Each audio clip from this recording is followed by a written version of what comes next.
Hello everyone, and happy Halloween season. Jesus Christ. Everyone has their favorite shows to watch around Halloween time. I myself save certain shows just to watch around the Halloween season starting in October. Shows like the Real Ghostbusters cartoon, the hilarious House of Frightenstein, the Beetlejuice cartoon, and of course, the Munsters. All kiddie stuff, I know. Everyone knows how beloved the Munsters is, and there's no question about that. But today, I'm going to shine some light on an underrated, forgotten Munsters gem. This episode is a slight offshoot of the review I did a few years ago of Rob Zombie's Munster movie.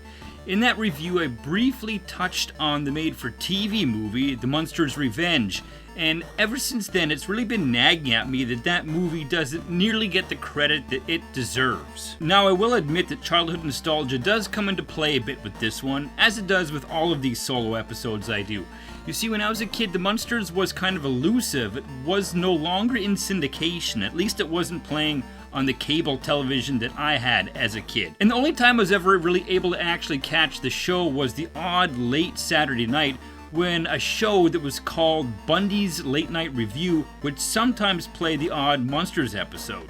The Munsters Today was on TV for a heartbeat, but even as a kid, I knew that was a steaming pile of horse shit. But The Munsters Revenge was available to rent at the local video store. In fact, it was the only thing Munsters related that was readily available to me, so I rented it all the time and I watched the living shit out of it. Oddly, it is one VHS tape still missing from my collection, and I have to remedy that soon. So let's take a look at why Munsters Revenge is better than you think it is. Oh, goody.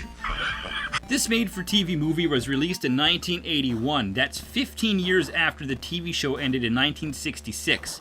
And it's actually the second Munsters movie, as the original show ended its run with the theatrical release of Munster Go Home in Technicolor, which I will touch on briefly during this episode. The Munsters Revenge was directed by TV heavyweight Don Weiss, who directed legendary shows such as The Twilight Zone, Alfred Hitchcock Presents, and MASH. Of course, returning to reprise their roles are Al Lewis as Grandpa, Fred Gwynne as Herman, and Yvonne DeCarlo as Lily. Now, this is where the movie undeservedly gets into some hot water with die-hard fans. Butch Patrick did not come back to reprise his role as Eddie, but he simply would have been way too old to play the part at the time. So, this has to be forgiven. The two actors who played Marilyn in the original show did not reprise their roles.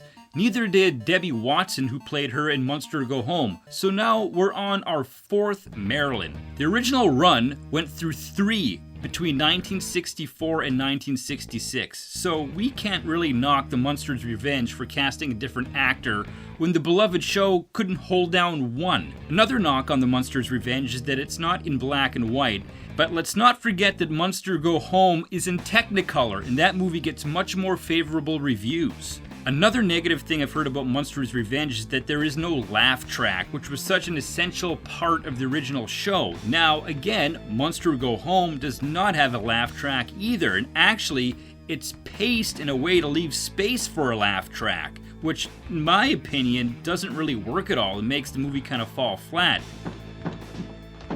Oh, it's only you, Lily. I thought it was something scary. Munsters Revenge is paced without a laugh track, which makes the comedy go quicker and I think land better. I'll drink to that. I've read some comments of people saying Yvonne DeCarlo's too fat in this. It's like, come on. She would have been like pushing 60 here at least, and she was a heartthrob back in the day, so give her a fucking break. But one thing I will say about Yvonne DeCarlo in this is that she's probably not in it enough. There's not much Lily in this. It's mostly Herman and Grandpa, so one criticism I do have is that we needed a bit more Lily. I've also read reviews that the actors feel old and tired and that the spark is gone, and that's where I totally disagree. In fact, the chemistry between the actors is what holds it all together. And so does the humor and the clever dialogue and the absurd plot. So let's take a look at why Munsters Revenge is often overlooked and snubbed, but is actually way better than you think it is. The plot is really just like a long Munsters episode. It's basically a crime caper that the Munster family get mixed up in. Herman and Grandpa get arrested for crimes committed by Wax Museum robots. They escape jail and have to prove their innocence. They dress up in silly disguises and gather clues to find out that a madman is going to use robots to steal artifacts and jewels from an Egyptian exhibit. He believes that he's the rightful heir to these jewels. My body chair, my riches. They fly back to Transylvania and get a rejuvenation potion to use on the mummy on display to revive him so that the mummy can catch the crooks red-handed. And the final act takes place on Halloween, making it a perfect movie to watch around Halloween time. Now, the plot does sound like a bit of a mess, but it's a really fun adventure. It almost plays out like a point-and-click adventure game from back in the day. Now, if you've seen this movie and think that the plot is a disjointed disaster, I can kind of agree with you. Like, the whole bad guy, his motive is to steal these jewels that he thinks belongs to him, and he really wants his old potty back from when he was a kid. It's really bizarre. The potty. Yeah, my mama gave me this potty. But one thing you cannot argue is that Al Lewis and Fred Gwynne are the glue that keep this whole thing together, despite its flaws. Anyone who says the chemistry is no longer there can really go fuck a dead goat. It's what makes this whole movie shine. Neither actor phones in their performance, and their comedic timing and delivery is as good as it ever was. You've got it. I've got it again? Right. And that's saying a lot because at the time, Fred Gwynne actually did not want to reprise his role as Herman. He actually held very bad feelings against the character and the show for years and years after being typecast. And it was actually Al Lewis that helped Fred Gwynne come to terms with the character Herman Munster and the show. And that was actually years after this movie was filmed. And I actually learned all of this on the special features for the Munsters Season 2 DVD, where there's a biography on each main actor, and it's fantastic. I cannot recommend this more. The characters stay true to what they were in the series, unlike Rob Zombie's Munsters. Herman is a kind-hearted, lovable oaf, and Grandpa is a bit of a con artist carny who always has a scheme up his sleeve, and he's actually a bit of a sleaze in this. Tell you that ugly one ain't too bad either, one. Like, he even macs on a robot. She's only a robot. That woman cannot talk. I know. Those are the best kind. A robot that Marilyn later disguises herself as, which makes it even creepier that Grandpa was kind of macking on his own niece. But he's not so sleazy that he's out of character. It's just got a bit more of that 70s comedic factor to it. Could I interest you in a little bite? Now, in the 2 seasons of the original show, there's countless great Herman and Grandpa moments, but I think the Munsters Revenge has some of my favorite Herman and Grandpa moments. There's a running joke that Herman has to keep missing meals because they're either too busy getting thrown in jail, or try to prove their innocence, or gather clues, or running from the police. Your lamb stew looked delicious. He keeps getting hungry and hungrier as the movie goes on. I'm starving. There was no time for eating. Grandpa inadvertently teases Herman more with all this weird money lingo.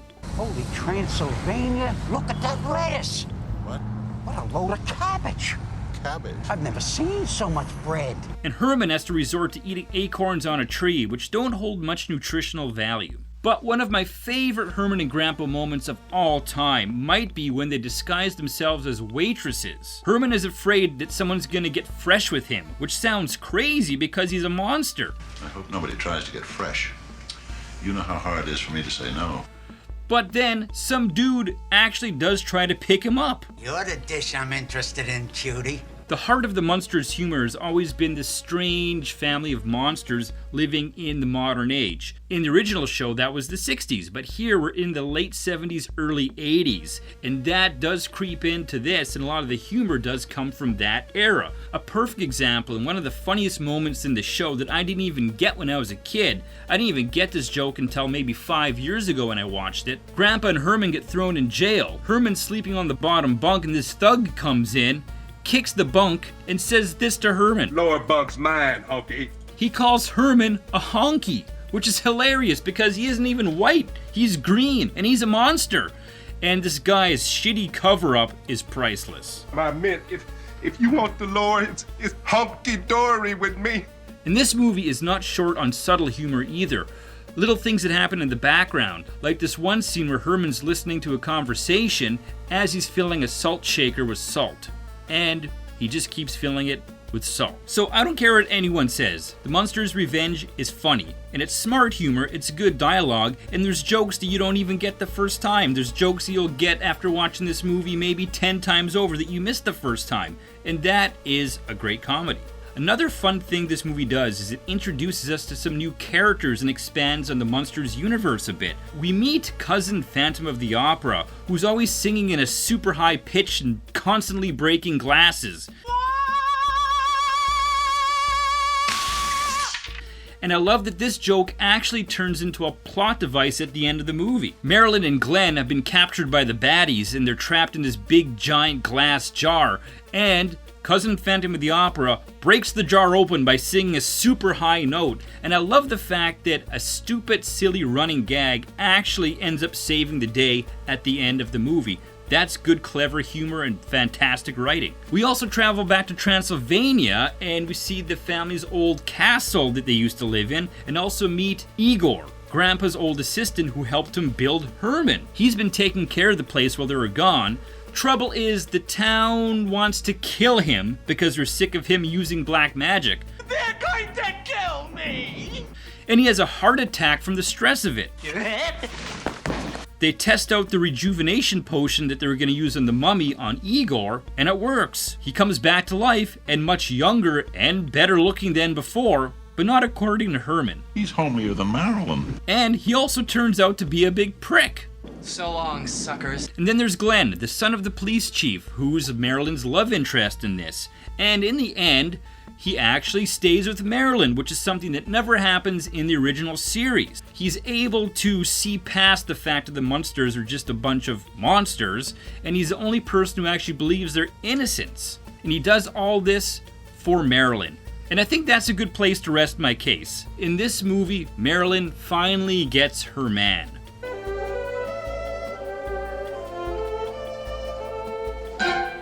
And just like a classic Munsters episode, it ends with a bit of a moral to it.